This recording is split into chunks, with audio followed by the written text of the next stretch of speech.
My name is Amanda Clark. I am 34 years old, and for over a decade, I was nothing more than my family's personal ATM. I was born the middle child, right between my older sister Jessica and my younger brother Caleb.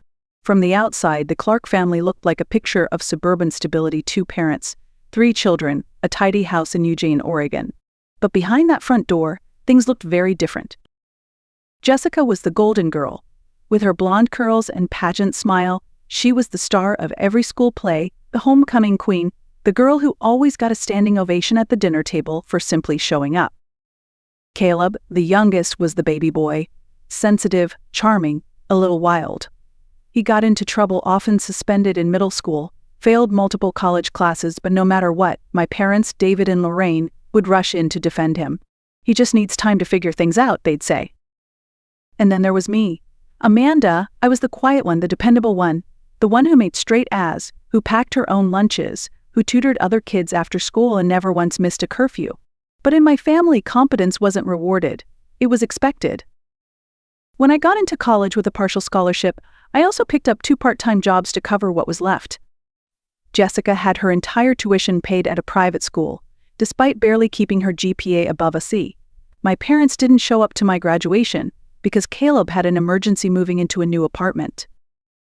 I started working at a small financial firm straight out of college, 60-hour weeks, eating takeout at my desk, building my client base from nothing. 5 years later, I opened my own practice in downtown Portland, specializing in investments for the tech sector. That's when the calls started coming in. My mom's voice on the other end of the line, always so gentle and urgent. Amanda, your father and I are struggling with the mortgage this month. Could you help us just for now? It always started with just this once. At first, I told myself it was normal. After all, I was making more money than anyone else in the family. I wanted to help. What was a mortgage payment here, a little support there? But it never stopped. 1 month turned into 3. 3 turned into a year. I wasn't just helping anymore, I was fully covering my parents' mortgage. They never offered to pay me back. It simply became a silent expectation, like brushing your teeth or checking the mail. Then came Caleb. His first business idea was a food truck that he ran for 6 weeks before deciding he didn't like waking up early. I covered the startup costs. Then there was the fitness app. It never made it past the mock-up phase, but I paid the freelance developer's invoice. His third venture was a coffee shop. He decorated it with vintage couches and exposed brick. After 2 months, he got bored and left town for a break. I had co-signed the lease. Jessica wasn't much better. When she got engaged, I was asked no, expected to cover the entire bachelorette trip to Las Vegas for her and 7 of her friends. Flights, hotel, dinner reservations, VIP club access. When I gently brought up my budget, my mother pulled me aside and whispered, "Your sister only gets married once. Don't ruin it for her, just because you're being selfish with your money." It was always like that. I wasn't invited to Thanksgiving dinners or family ski trips. They assumed I was too busy or uninterested. I only found out about their Aspen vacation when Jessica posted pictures on Facebook, my entire family smiling on a mountaintop, all in matching jackets. 3 weeks later, Caleb called in tears. His car was about to be repossessed. I paid the $12,000 loan to keep it from happening. By the time my parents' 40th anniversary rolled around, I should have known better. But when my mom called sounding warm, almost excited, I felt something I hadn't felt in a long time: hope. "Amanda, your father and I are thinking of something special," she said. "A big dinner at Bashan Room. You know, that rooftop place in Portland with the view. It's our 40th, after all." I looked it up. Private dining started at $18,000. "We'd love for you to help with the deposit," she added, her tone slipping into the familiar blend of expectation and guilt. I hesitated. It was a large sum even for me, but I said yes, not because I wanted to fund it, but because deep down I wanted to belong. "We'll send you the details later," she said. But the details never came. Whenever I asked about the guest list or plans, I got the same response: "Don't worry about it, Amanda. Just focus on work. We know how busy you are." 2 weeks before the event, I called Jessica to ask what I should wear. She sounded surprised. "You're coming?" "Of course I'm coming. I paid the deposit." There was a pause, right? "Well, it's formal, black tie." She changed the subject immediately after. I spent the next few days finding the perfect outfit. A black Valentino gown that fit me like a second skin, classic, understated, elegant. I had my hair and makeup done professionally. Chestnut waves, soft eyeliner, a pair of diamond studs, and the sapphire pendant my grandmother left me before she passed. The only person in my family who ever made me feel truly seen. As a final touch, I picked up a pair of Filippi watches for my parents' limited edition, wrapped in silver paper with a navy blue bow. My father had admired the brand for years, but always said it was too much. The gift cost $5,000. April 22nd arrived with rare sunshine in Portland. I valeted my car at Bastion Room and stepped into the marble lobby with butterflies in my stomach. Maybe, just maybe, this time would be different. I told the hostess I was here for the Clark anniversary celebration. She smiled, scanned the tablet in front of her, and then frowned. "Your name, please?" "Amanda Clark. David and Lorraine's daughter." She looked again, her brow furrowed. "I'm sorry, I don't see your name on the guest list." "There must be a mistake. I'm their daughter. I paid the deposit for this event." She gave me an apologetic look and said she would get the event coordinator. While I waited, I caught glimpses of the party inside: white roses, soft lighting, champagne flutes clinking, my uncle laughing, my cousin Rebecca taking photos next to a massive cake. I spotted Jessica, flawless in silver, whispering to someone at the bar. Caleb arrived moments later with his newest girlfriend, who looked around with wide eyes. He saw me. His face changed. He looked embarrassed. The event coordinator came out moments later, a tall woman in a navy suit with a clipboard in hand. "This Clark," she said, "we do have a record of your payment, but the final guest list was approved by your parents, and you're not on it." I stared at her. "May I speak with them?" She nodded and disappeared behind the door. I stood there in silence, the box in my hands growing heavier with every passing second. I watched people arrive, smile, sip wine, enter a room I had paid for, where I wasn't welcome. 10 minutes passed. Then the doors opened. My mother appeared first. She looked radiant in silver, hair curled, diamond earrings glinting. My father followed close behind, tuxedo pressed, champagne in hand. "Amanda," my mother said quietly, "what are you doing here?" "What do you mean?" I asked. "It's your anniversary. I paid for this." "We appreciate the contribution," my father said, his voice low, "but this is a family-only event." "I am family." "You know what we mean," my mother replied with a sigh. "You're always so busy. We didn't think you'd actually come." I held out the gift box. My hands were trembling. "I got you something." My mother didn't even look at it. "You can mail it later." "I don't understand," I said, my voice cracking. "How can I pay for this and not be welcome?" My father's jaw tightened. He turned and nodded to someone behind me. A security guard approached. "Please escort this woman out," my father said, loud enough for everyone nearby to hear. I froze. "Dad, you can't be serious." And then he said it. "Get this beggar out of here." That word, beggar. The guard touched my elbow gently. "Ma'am, I'm sorry. I need to walk you out." I couldn't speak. I couldn't move. All I could do was let him lead me toward the elevator, the sound of laughter echoing behind me. I drove home in silence. The city lights blurred behind the tears in my eyes. I barely remembered the drive, just the image of my father's face as he said that word. Beggar. When I pulled into the garage of my condo building, I didn't get out of the car.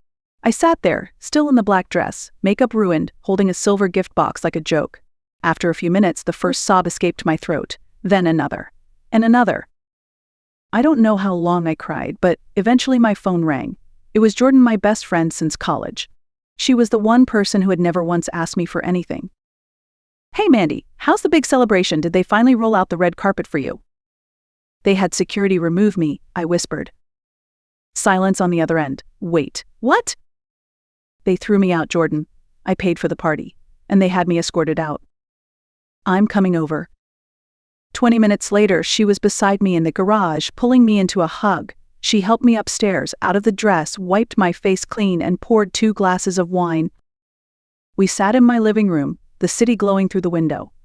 I told her everything. The look on my parents' faces, the absence of my name from the guest list, the security guard, the word beggar.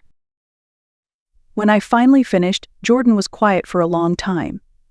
Then she said, "Amanda, this isn't a one-time mistake. This is a pattern. This is abuse. Financial abuse." I opened my laptop, more out of instinct than intention. "You know the worst part," I said. "I've kept records. I've tracked every single thing I've ever given them. It's a habit from work." Jordan leaned in. "Pull it up." It took seconds. I had labeled the folder family support years ago. I clicked the report. The number populated.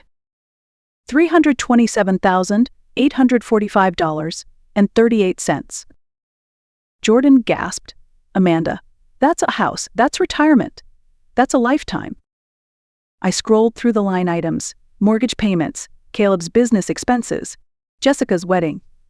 A dozen emergencies that all blurred together. I added up the upcoming expenses I'd committed to but hadn't seen through yet: the cruise to Alaska, the Disney trip, the country club renewal, the small business loan. Another $62,000. "They're still using my card," I said suddenly. I opened my credit card app. There it was, charges from earlier that very day.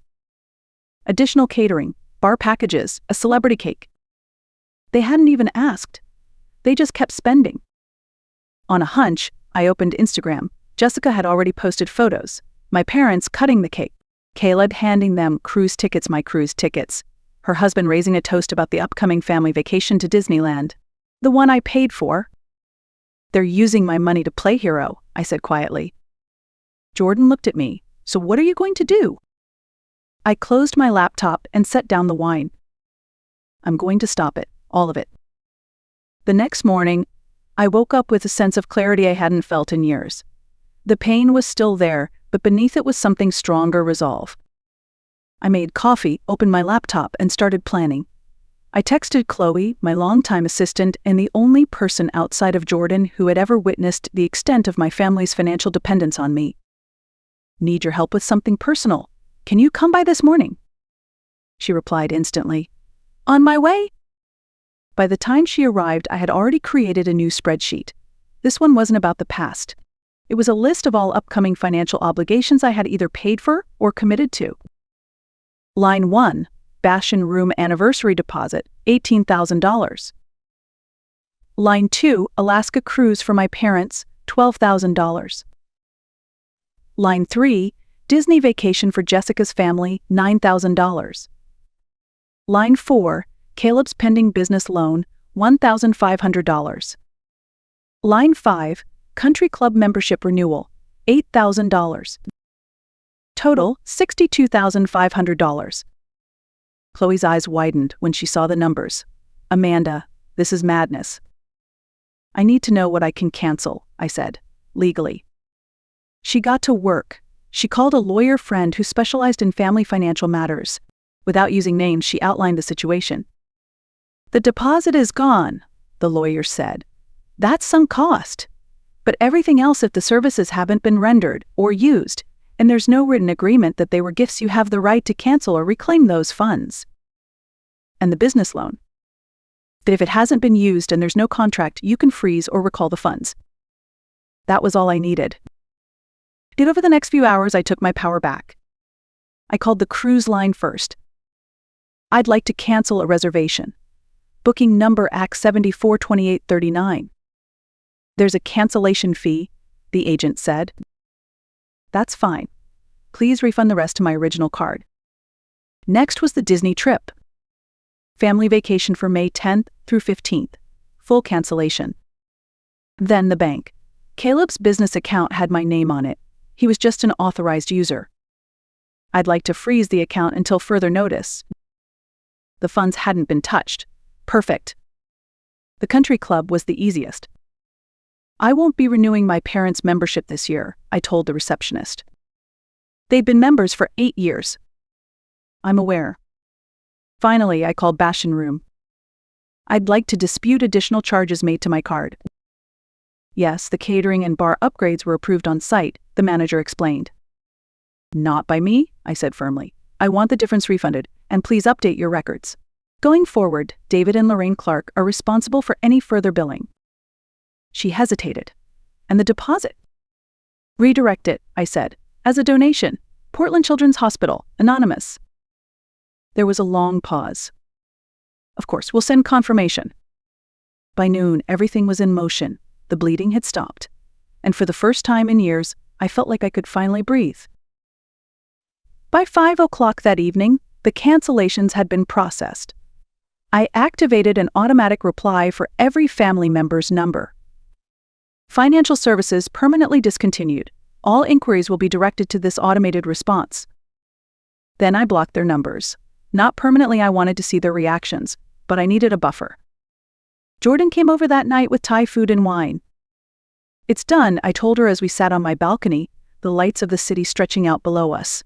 Every payment, every reservation, every pipeline of money cut. She looked at me closely. "How do you feel?" I took a breath, lighter, not happy, not angry, just free. We were halfway through dinner when my phone left face up, and on silent began lighting up like a Christmas tree. Missed call from Mom. Missed call from Dad. Text from Caleb, "What the hell is going on with the business account?" Voicemail from Jessica.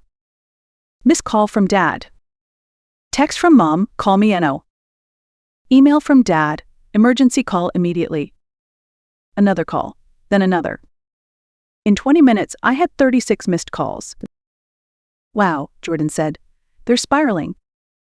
I sipped my wine and watched my phone vibrate itself across the table.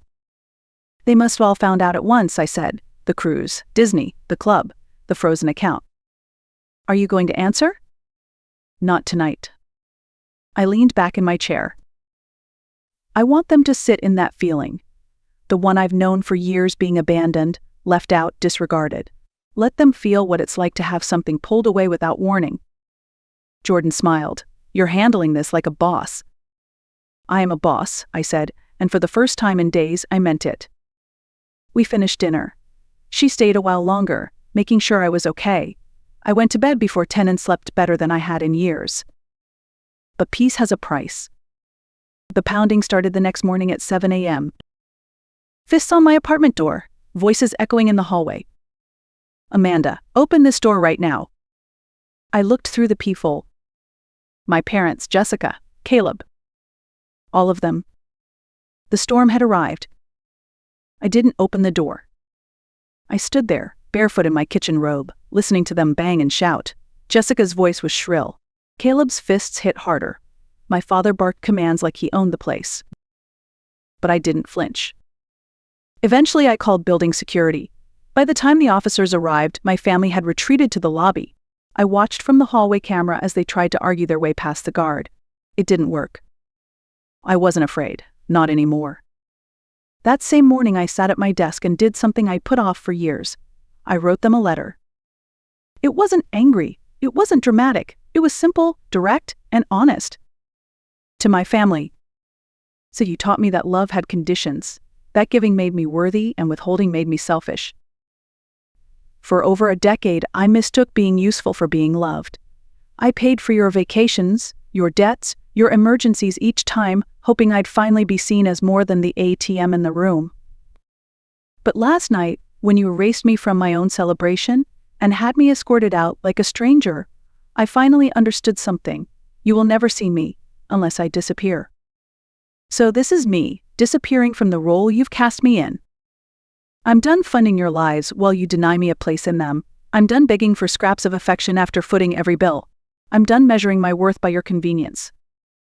You may call it betrayal, you may call it cruel, but for me it's called healing. All future financial obligations are canceled, access revoked, accounts closed. There will be no second wave of payments. If you ever wish to rebuild a relationship with me, it will not start with money. It will start with an apology, one without excuses, expectations, or a follow-up favor. Until then, I wish you well. Amanda. I printed the letter and mailed a copy to each of them. I didn't text it. I didn't email it. They would have to sit with the weight of my words on paper. And then I blocked them for real this time. Social media, phone, email, complete silence. That week, I took a leave from work. I booked a cabin upstate. Just me, a pile of unread books, and the sound of my own thoughts. It was terrifying at first. The quiet was loud. But then, little by little, I began to hear something new. My own voice. Not the one trained to please, fix, or provide, but the one buried underneath all that noise. The one that knew who she was without being needed. And for the first time in my life, I started listening to her. 6 weeks passed. I didn't return any calls. I didn't check my mail. I didn't log into social media. The cabin gave me something I didn't know I craved: space. Real, untouched space where no one needed anything from me. I learned how to cook for one without apology. I walked every morning by the lake. I journaled, I cried, I laughed. And slowly I stopped waking up with a pit in my stomach. One morning I got an email from Jordan. "Just checking in. You doing okay?" I replied with a photo of me on the porch, wrapped in a blanket, holding a mug of coffee. No makeup, no filters, just peace. "Better than okay," I typed, getting to know myself again. When I finally returned to the city, things had changed. I changed. I sold the apartment that once held all the weight of my family's expectations. I downsized to a smaller place near the art district, something with character, not just status. I left my job and opened a consulting studio of my own, just 2 clients to start. The goal wasn't money, it was joy. People talk about revenge like it's fire and fury. But real revenge, quiet, steady revenge, is choosing peace in a world that demanded your chaos. My family didn't take long to replace me. Jessica started relying on a new boyfriend. Caleb turned to my uncle. My parents leaned into community groups and sympathy circles. And when no one came to bail them out like I used to, they learned something. I wasn't just the helper. I was the glue. Without me, the cracks started to show. But I didn't smile at that. I didn't celebrate it. I just let it be. Because healing isn't about proving anyone wrong. It's about choosing yourself when no one else will. To those watching who've been cast as the giver, the fixer, the invisible one, I see you. And maybe it's time you see yourself too. Walk away if you must. Not to spite them, but to find you. Because you were never too much. You were just in the wrong room. If this story spoke to you, share it with someone who needs it. Drop a comment, or maybe just sit with it for a while. Sometimes the most powerful revenge is choosing peace. Thank you for listening.